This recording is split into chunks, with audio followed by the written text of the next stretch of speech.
the chairman of the Joint Chiefs on the Iraqi Army. First, we're going to cut it off, and then we're going to kill it. Iraq answers with another round of Scud attacks. This is the CBS Evening News. Dan Rather reporting. Good evening. Saddam Hussein fired another barrage of Scud missiles today. Saudi Arabia and Israel both were targets. U.S. Patriot missiles apparently knocked them all out.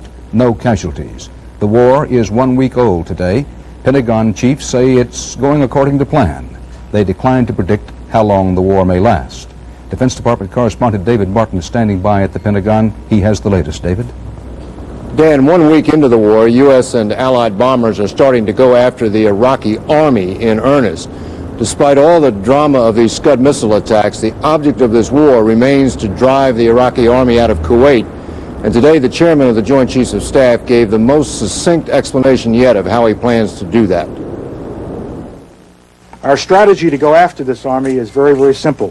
First, we're going to cut it off, and then we're going to kill it. Until now, with the operation still in the cut-it-off phase, Allied warplanes have been topping off their fuel tanks and heading for targets further north. Everything from command centers to Saddam's Air Force. Although only 40 of Iraq's 800 warplanes have been destroyed, the commander of Operation Desert Storm says the Allies have established air superiority. We've got his Air Force grounded, completely grounded.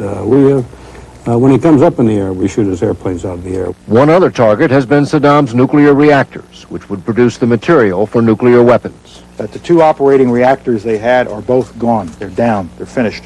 Iraq claims the U.S. has hit civilian targets, including a baby food factory. The U.S. says no. It has a military garrison outside, and numerous sources have indicated that the facility is associated with biological warfare production. Saddam's defeat is inevitable, the Defense Department says, but no one is willing to predict publicly how long that might take. Privately, officials talk in terms of weeks. Publicly, they warn against overconfidence. There may well be surprises ahead for us. No one should assume that Saddam Hussein does not have significant remaining military capability. We have to anticipate that he will try to use that against us. To date, there have been two major surprises, one of them courtesy of Mother Nature. The weather turned more severe after 2.5 days of operations than we had expected.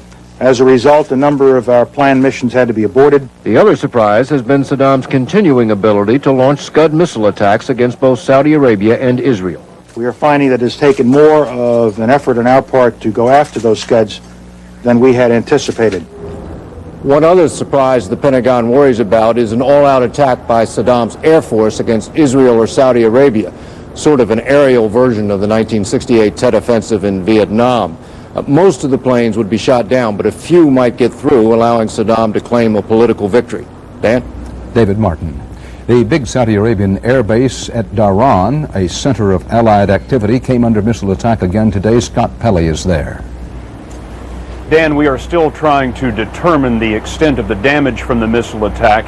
The barrage began about 11 p.m. local time. It was the third night in a row of missile attacks.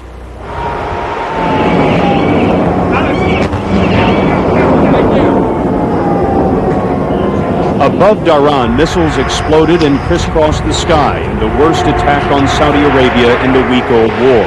Here, a U.S. Patriot missile rises to meet an incoming target and detonates above the clouds.